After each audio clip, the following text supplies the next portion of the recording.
तो दोस्तों राजस्थान में आरटीई के तहत 70/2022-23 के लिए प्राइवेट स्कूल में निःशुल्क सीटों पर प्रवेश प्रक्रिया वो शुरू हो गई है। इस वीडियो में मैं आपको अभिभावक के लिए सेशन 2022-23 के लिए आरटीई सीटों पर प्रवेश प्रक्रिया के नियम, उपनियम, दस्तावेज, आवेदन प्रोसेस के बारे में डिटेल से जानकारी वो बताने वाला हूं। अगर आपको भी इस बारे में जानना है तो मेरे साथ वो आप बने रहिए। नमस्कार साथियों, मैं हूं आपका अपना साथी राजगुरु जी और आप देख रहे हैं राज स्कूल हेल्प यूट्यूब चैनल। चलिए वीडियो को शुरू करते हैं और वीडियो में आगे बढ़ने से पहले एक छोटी जानकारी आपको देना चाहूंगा। देखिए, इस वीडियो में मैं आपको अभिभावक के लिए 70/2022-23 में प्राइवेट स्कूल में आरटीई के तहत प्रवेश प्रक्रिया के नियमों के बारे में जानकारी देने जा रहा हूं। अगर यह वीडियो कोई स्कूल साथी देख रहा है तो स्कूल साथियों के लिए मैंने एक अलग से वीडियो बना रखा है जिसका लिंक वीडियो के डिस्क्रिप्शन है और इसी वीडियो के लास्ट में एंड स्क्रीन में वो आपको मिल जाएगा, क्योंकि यहां पर अभिभावक के लिए अलग रूल होते हैं और स्कूल साथियों के लिए अलग रूल होते हैं। बाकी कुछ बेसिक जानकारी है स्कूल साथी इस वीडियो के माध्यम से भी है वो पता कर सकते हैं। चलिए अभिभावक के लिए मैं यहां पे जानकारी देता हूं। देखिए, हर साल की तरह इस बार 70/2022-23 के लिए आरटी के तहत प्राइवेट स्कूल में प्रवेश प्रक्रिया वो शुरू हो गई है। तो कहने का मतलब ये है कि यदि आप अपने बालक या बालिका को प्राइवेट स्कूल में फ्री में पढ़ाना चाहते हो तो आप आरटी के तहत प्रवेश दिला के पढ़ा सकते हो, लेकिन ऐसे ही प्रवेश नहीं होगा। प्रवेश के कुछ सामान्य नियम हैं, आवेदन प्रोसेस है, काफी सारी चीजें हैं जिसको आपको जानना बेहद जरूरी है। चलिए कुछ बेसिक सी जानकारी आपको बताता हूं, कुछ रूल के बारे में आपको बताता हूं जिन अभिभावकों को बिल्कुल भी नहीं पता है। तो साथियों देखिए, सबसे पहली बात तो यह है कि यहां पर प्राइवेट स्कूल में केवल और केवल कक्षा 1 के अंदर ही आरटी के तहत आप प्रवेश दिला सकते हो। पूर्व प्राथमिक जो कक्षाएं हैं, जो अभिभावक साथी बोलते हैं एलकेजी यूकेजी हैं, उनके अंदर अब प्रवेश नहीं हो सकता। इस बात को आपको यहां पे ध्यान रखना। अगर आप अपने बालक या बालिका, चाहे वो लड़की हो सकती है चाहे वो लड़का हो सकता है, दोनों में किसी का भी आप प्रवेश है वो दिला सकते हो, लेकिन यहां पे बालक और बालिका की जो एज है, जो आयु है, वो 5 साल से तो कम नहीं होनी चाहिए और 7 साल से ज्यादा नहीं होनी चाहिए। और आयु की जो गणना है वो 31 मार्च 2022 को आधार मानकर की जाएगी। कहने का मतलब है कि 31 मार्च 2022 तक आपके बालक या बालिका की जो आयु है, ना तो वो 5 साल से कम होनी चाहिए और ना ही वो 7 साल से ज्यादा होनी चाहिए, 5 और 7 साल के बीच में होनी चाहिए। इसके अलावा आपके पूरे परिवार की जो वार्षिक आय है वो 2.5 लाख से कम होनी चाहिए। कैटेगरी कोई भी हो सकती है, एससी, एसटी, ओबीसी, जनरल, कोई भी कैटेगरी हो सकती है, लेकिन आय है वो 2.5 लाख से कम होनी चाहिए। और इसके लिए आपको एक प्रूफ देना पड़ेगा, यानी आय प्रमाण पत्र है वो आपको बनाना पड़ेगा। और आय प्रमाण पत्र का जो प्रारूप है वो हमारी वेबसाइट पे आपको मिल जाएगा।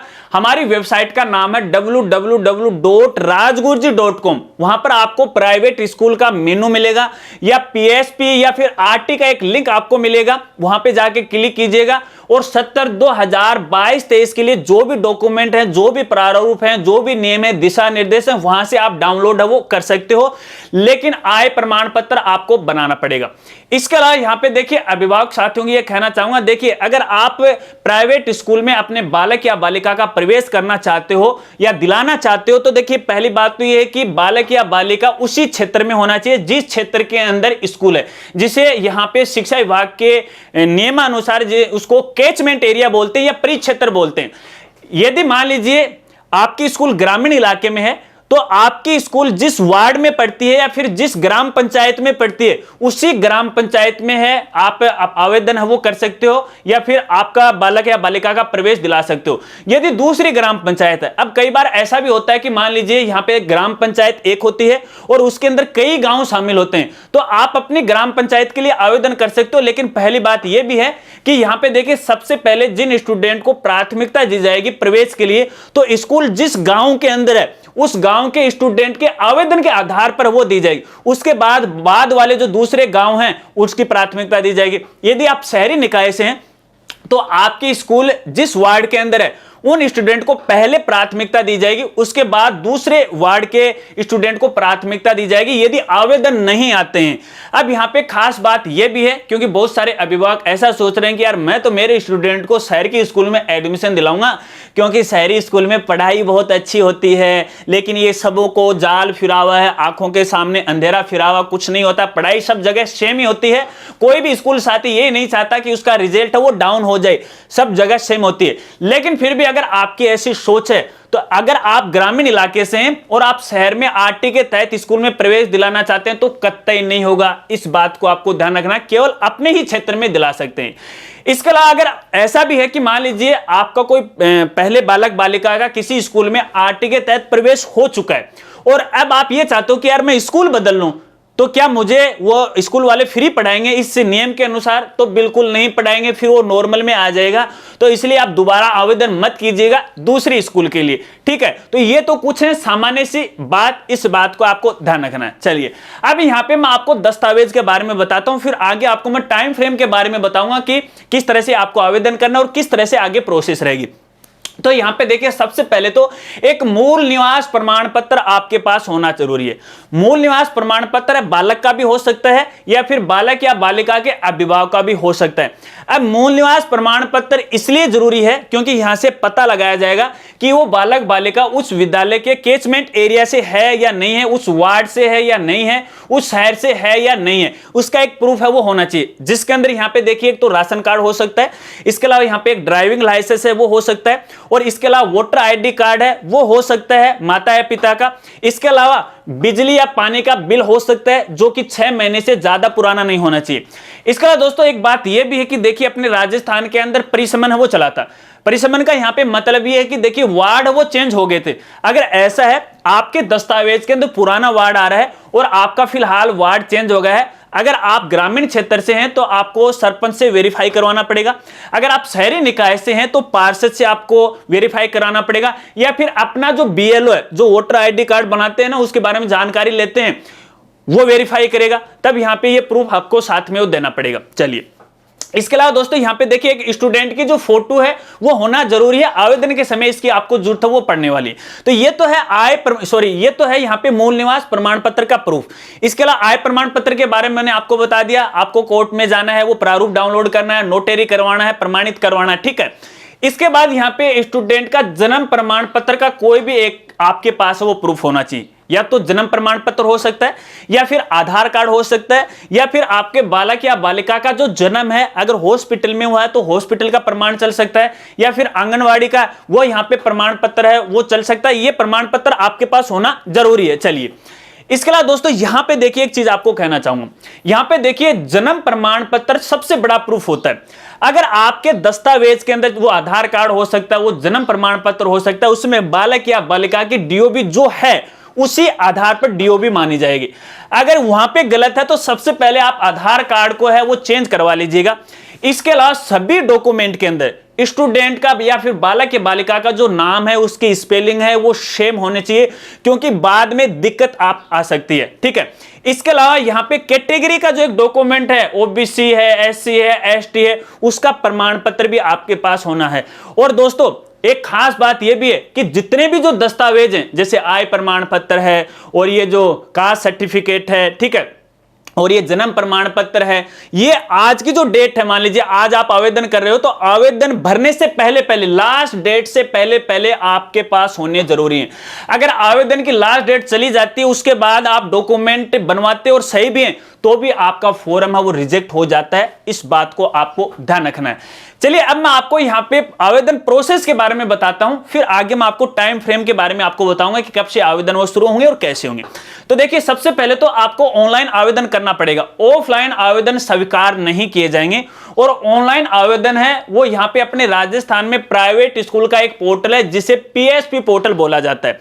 इसी पीएसपी पोर्टल के माध्यम से आपको ऑनलाइन आवेदन करना पड़ेगा। आवेदन कैसे किया जाएगा, जब आवेदन शुरू हो जाएगा तो इसके लिए भी हमारे चैनल पे एक दूसरी वीडियो है वो आने वाली है। इसलिए अगर आप हमारे चैनल पर पहली बार आए हैं और अभी तक चैनल को सब्सक्राइब नहीं किया तो सब्सक्राइब कर लेना, बेल आइकन यानी घंटे वाला दबा लेना, और उसके बाद ऑल नोटिफिकेशन उसे जरूर ऑन करना, क्योंकि जब इस बारे में हम अपने चैनल पे कोई वीडियो डालेंगे तो उसका एक नोटिफिकेशन आपके मोबाइल तक वो पहुंच जाएगा। अब आप ये कहोगे कि आप तो अपना चैनल वो सब्सक्राइब करवा रहे हो और घंटा है वो बजा रहे हो। भैया मर्जी आपकी है, अगर आपको सूचना चाहिए तो आप कर लो, वरना जयराम जी की ऊपर वाला आपका भला करे। चलिए, मेरा काम है आप तक सही सूचना और जानकारी पहुंचाना। चलिए अब आवेदन प्रोसेस के बारे में बताता हूं। सबसे पहले आपको पोर्टल पर ऑनलाइन आवेदन करना पड़ेगा। आवेदन के समय आपको स्टूडेंट की एक जो फोटो है वो चाहिए, आय प्रमाण पत्र है, जाति प्रमाण पत्र या कास्ट सर्टिफिकेट है, या फिर उसका जो जन्म प्रमाण पत्र है उसकी आपको जरूरत पड़ने वाली है, और मूल निवास प्रमाण पत्र की आपको जरूरत पड़ने वाली है। सभी जो डॉक्यूमेंट है आपको पीडीएफ फाइल के अंदर स्कैन करने पड़ेंगे। ये जो आवेदन है आप अपने मोबाइल से भी कर सकते हैं, कहीं पर दूसरी जगह जाने की आवश्यकता नहीं है। इसके बाद आपके पास एक वैध मेल आईडी है वो भी होना जरूरी है, और एक मोबाइल नंबर है वो भी आपके पास होना जरूरी है। आवेदन करने के साथ साथ आपको सबसे पहले 5 स्कूलों में आवेदन करना पड़ेगा, आपके एरिया की 5 स्कूलों के अंदर, ठीक है।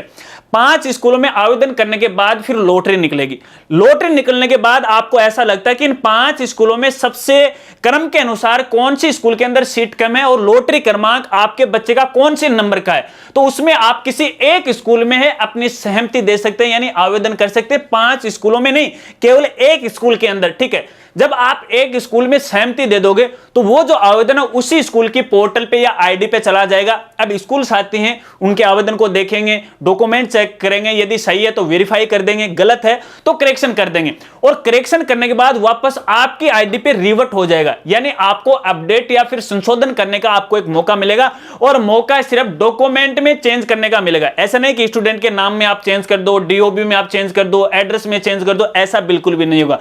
तो जब भी आप आवेदन करो तो आवेदन करते समय स्टूडेंट का नाम, माता का नाम, पिता के नाम की स्पेलिंग, उसकी डीओबी, उसका एड्रेस पता और उसका जेंडर वो आपको बिल्कुल सही तरीके से आपको डालना। कैटेगरी को आपको खास तौर पे ध्यान रखना, क्योंकि पिछले साल ये समस्या आ गई थी, लड़का था लड़की कर दिया, लड़की को आधार मानते हुए पोर्टल पे उसकी एंट्री हो गई और एडमिशन हो गया। अब स्कूल वाला गड़बड़ हो गया मामला, इस बात को आपको ध्यान रखना। तो पोर्टल पे जब भी आप आवेदन करो बिल्कुल सही से आपको यहां पे भरना है। चलिए, इसके बाद दोस्तों जब भी आप आवेदन करो, अगर आप ये चाहते हो कि आपका बालक या बालिका, मान लीजिए लड़की है, तो अगर कोई स्कूल लड़की की है तो उसमें केवल लड़कियों के लिए आप आवेदन कर सकते हो। यदि कोई स्कूल लड़कों की है तो उसमें केवल लड़कों के लिए आवेदन कर सकते हो। यदि को एजुकेशन चल रही है, यानी जिसके अंदर लड़के और लड़कियां दोनों एक साथ पढ़ रहे हैं, तो फिर आप आवेदन कर सकते हो, किसी प्रकार की कोई दिक्कत नहीं।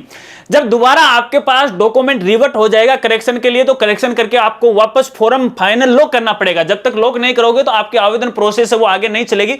लॉक करने के बाद फिर से स्कूल साथी हैं वेरीफाई करेंगे, और वेरीफाई करने के बाद आपको फिर से एक फाइनल सहमति देनी पड़ेगी कि हाँ मैं इसी स्कूल में प्रवेश दिलाना चाहता हूं। अगर उस स्कूल में आप प्रवेश नहीं दिलाना चाहते हो तो आप अपना फॉर्म है वापस निकाल भी सकते हो, विथड्रॉ है वो आप कर सकते हो, ये आपके पास एक मौका होगा। फिर भी मान लीजिए आप अपनी तरफ से, मान लीजिए डेट निकल जाती है और अपनी तरफ से ना तो इस स्कूल को कोई सहमति देते हो, ठीक है। मान लीजिए 5 स्कूल आपने सिलेक्ट की और आप भूल गए कि मुझे एक स्कूल के अंदर है वो सहमति देनी थी, लॉटरी भी आ गई और आपको पता नहीं चला, भूल गए, काम में निकल गए, कहीं चले गए, पता नहीं चला, तो पोर्टल ऑटोमेटिक अपने आप से किसी एक स्कूल में आपके फॉर्म को सबमिट कर देगा। इस बात को भी आपको ध्यान रखना है। और जब एक बार किसी स्कूल में सहमति चली जाती है उसके बाद आप स्कूल को चेंज नहीं कर सकते, इस बात को भी आपको गौर करके ध्यान रखना है, ठीक है। तो ये तो रही आवेदन की प्रोसेस। फिर तो आगे स्कूल वालों की प्रोसेस है वो चलती है। अगर वो आप जानना चाहते हैं तो स्कूल साथियों वाला वीडियो वो देख सकते हैं, लिंक वीडियो के डिस्क्रिप्शन में है। अब मैं आपको यहाँ पे टाइम फ्रेम के बारे में बता देता हूं। अब ये कहोगे कि आप जल्दी जल्दी बोल रहे हो यार, वीडियो काफी लंबी बन रही है, तो ऐसे में मैं सोच रहा हूं कि जल्दी जल्दी मैं आपको यहाँ पे समझा दूं, ठीक है। अगर इस जल्दी के दौरान में कोई वर्ड ऊपर नीचे हो जाए, गलत सलन निकल जाए तो बुरा नहीं मानना, हो जाता है ऐसा, ठीक है। चलिए टाइम फ्रेम के बारे में आपको बताता हूं कि कब से लेके आप कब तक आवेदन कर सकते हैं। तो देखिए आवेदन करने की जो डेट रहेगी वो 2 मई से लेके 15 मई 2022 तक रहेगी। इस बात को आपको ध्यान रखना है फिलहाल की स्थिति में। बाद में डेट भी बढ़ाई जाएगी, ये 100% है, लेकिन लास्ट डेट का आपको इंतजार नहीं करना, पहले ही आप आवेदन वो कर सकते हो। इसके बाद दोस्तों यहां पे देखिए लॉटरी निकलेगी, ठीक है। और लॉटरी निकालने की जो डेट रहेगी 17 मई 2022 को, यानी इस दिन आपको पता लग जाएगा कि कौन सी स्कूल के अंदर आपका लॉटरी का क्रमांक कौन सा है। फिर उसी के आधार पर आपको स्कूल के अंदर ऑनलाइन रिपोर्टिंग करनी पड़ेगी। ऑनलाइन ही रिपोर्टिंग यानी सहमति आपको देनी पड़ेगी पोर्टल के द्वारा, और सहमति देने की जो डेट रहेगी वो 18 मई से लेकर 25 मई 2022 तक वो रहेगी। इसके बाद स्कूल के द्वारा आवेदनों की जांच की जाएगी, और जांच करने का जो समय रहेगा वो 18 मई से लेकर 27 मई तक रहेगा। जब वो जांच करेंगे, यदि आपके डॉक्यूमेंट में किसी प्रकार का कोई करेक्शन रह जाता है तो वापस आपको वो भेज देंगे, और ये जो करेक्शन और रिजेक्ट करने की जो डेट रहेगी वो 18 मई से लेके 18 जुलाई 2022 तक वो रहने वाली है। और फिर से यहाँ पे अभिभावकों को मान लीजिए फॉर्म में करेक्शन के लिए रिवर्ट किया गया है वापस, उसमें अपडेट करके कोई भी डॉक्यूमेंट में कमी निकाली गई है उसमें संशोधन करके फिर से आपको पोर्टल पे है अपडेट करना पड़ेगा और लॉग करना पड़ेगा। और ये जो डेट रहेगी दोस्तों यहाँ पे 18 मई से लेके 31 मई के द्वारा आप संशोधन वो कर सकते हो, इस बात को आपको ध्यान रखना है। फिर आगे की जो प्रोसेस चलेगी वो स्कूल साथियों की चलेगी, ठीक है, वो फिर से देखेंगे, चेक करेंगे, करेक्शन करेंगे, इस प्रकार की वो प्रोसेस चलेगी जो आपके किसी काम की नहीं है। तो बस कुछ सामान्य सी बातें थी दोस्तों, शायद आप है वो समझ गए। इसके अलावा कुछ यहां पे देखिए परिपत्र हैं, ठीक है, यानी प्रपत्र हैं, प्रमाण पत्र हैं जो आपको दिशा निर्देशों में मिलेंगे, हमारी वेबसाइट में मिलेंगे। वो भी जब मान लीजिए आपका किसी स्कूल के अंदर फाइनल एडमिशन हो जाता है, तो फाइनल एडमिशन होने के बाद अभिभावकों को एक तो जो ऑनलाइन आवेदन फॉर्म भरा वो देना पड़ेगा, इसके साथ जो आय प्रमाण पत्र है वो आपको देना पड़ेगा, मूल निवास का प्रमाण पत्र देना पड़ेगा, जन्म का जो प्रमाण पत्र है वो देना पड़ेगा, कास्ट सर्टिफिकेट है वो भी आपको यहां पे देना पड़ेगा, स्कूल में आपको जमा कराना पड़ेगा। और जब तक आप स्कूल में डॉक्यूमेंट जमा नहीं करवाओगे तब तक आपका आरटी का एडमिशन है वो फाइनल नहीं समझा जाएगा, भले ही पोर्टल पे आपका फाइनल एडमिशन चल रहा हो, ठीक है। अगर आप लास्ट डेट के बाद स्कूल के अंदर डॉक्यूमेंट जमा कराते हो तो भैया फिर भी स्कूल वाले आपका प्रवेश वो नहीं लेंगे, तो इस बात को भी आपको ध्यान रखना है। तो मैं आशा रखता हूं कि शायद आप प्रवेश प्रक्रिया के नियमों के बारे में जान गए होंगे। अब जैसे इसके बारे में कोई नए नए अपडेट आएंगे आगे, तो आगे की वीडियो में मैं आपको इन अपडेट के बारे में वो बताता रहूंगा। फिर से कहूंगा चैनल को सब्सक्राइब वो कर लेना। और दोस्तों अगर वीडियो और जानकारी आपको अच्छी लगी हो तो वीडियो को लाइक कर देना और शेयर कर देना। और आरटी 2022-23 के लेके यदि आपको और भी कोई सवाल हैं तो आप वीडियो के नीचे आप कमेंट कर सकते हैं, या फिर इंस्टाग्राम पे मुझे फॉलो करके वहां पर भी आप अपने सवाल पूछ सकते हैं, वहां पर भी मैं आपकी पूरी हेल्प करने की कोशिश करूंगा। हमारे सभी सोशल मीडिया के प्लेटफॉर्म के जो लिंक हैं आपको वीडियो के डिस्क्रिप्शन में मिल जाएंगे, क्योंकि वहां पर भी मैं आपको इनके बारे में नए नए अपडेट के बारे में जानकारी वो देता रहूंगा। इसलिए यदि आपने हमें दूसरे सोशल मीडिया प्लेटफॉर्म पे फॉलो नहीं किया तो फॉलो कर लीजिएगा, लिंक वीडियो के डिस्क्रिप्शन में। फिर से कहूंगा अगर वीडियो अच्छी लगी तो लाइक कर देना। तो मिलते हैं फ्रेंड्स अगली एक नई वीडियो के साथ, तब तक के लिए जय हिंद, जय भारत।